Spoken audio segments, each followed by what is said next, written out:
करने के लिए, डॉक्टर्स वीक मनाने के लिए और जनता के साथ जुड़ करके कुछ अच्छी भ्रमांक चीज़ों को हटाने के लिए मैं समझता हूँ इस कार्यक्रम का उद्देश्य, पहला उद्देश्य यही है कि भ्रम फैलाने वाली जो चीज़ें हैं उनका निवारण करना चाहिए, उनका निवारण होना चाहिए। और आपने जो पहला सवाल पूछा है, मेरे को लगता है वो उसी दिशा में एक पहला प्रयत्न है।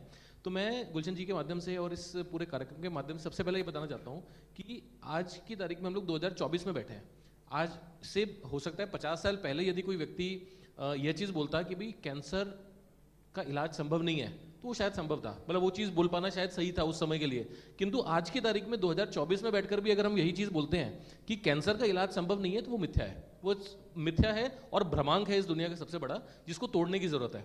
और मैं समझता हूँ कि इसके अंदर सर कि सबसे बड़ा जो कंट्रीब्यूशन है वो हमारे बॉलीवुड ने कर रखा है। मैं एक भी मूवी आज की तारीख में, हिंदी मूवी आप पकड़ लीजिए, कोई भी हिंदी मूवी ऐसी नहीं बनी होगी जिसके अंदर कोई किसी व्यक्ति को कैंसर हुआ और वो ठीक हो गया।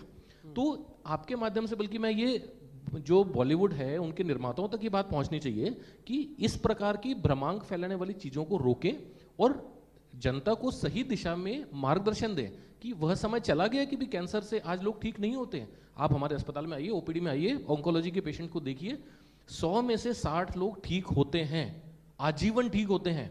हाँ, ये ज़रूर है कि किस स्टेज पे उनका कैंसर पकड़ में आता है वो मायने रखता है, किस प्रकार का कैंसर है वो मायने रखता है, बहुत सारी चीज़ें हैं। किंतु सारी की सारी चीज़ों को मध्य रखने के बावजूद भी 100 में से 60 लोग ठीक होते हैं। और मैं समझता हूँ डॉक्टर साहब और डॉक्टर डीपी गोयल साहब भी इस चीज़ को मानेंगे कि कैंसर के मरीजों को यदि आज हम लोग 2024 में बैठ के भी ये बोल रहे हैं कि कैंसर नहीं ठीक हो सकता, यह गलत है।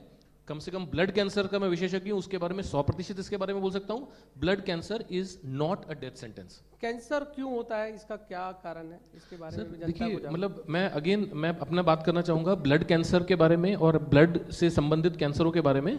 तो उसके अंदर फॉर्चुनेटली और अनफॉर्चुनेटली जिस प्रकार के हम लोग ये सुनते हैं कि कोई सिगरेट ज़्यादा पीता है तो उसको फेफड़े का कैंसर हो जाता है, तंबाकू ज़्यादा खाने से मुंह का कैंसर हो जाता है, तीखा ज़्यादा खाने से पेट का कैंसर हो जाता है। फॉर्चुनेटली और अनफॉर्चुनेटली ब्लड कैंसर्स के लिए कोई एक ऐसा कारण जिसकी वजह से ब्लड कैंसर होने की संभावना बढ़ जाती है, ऐसा नहीं है।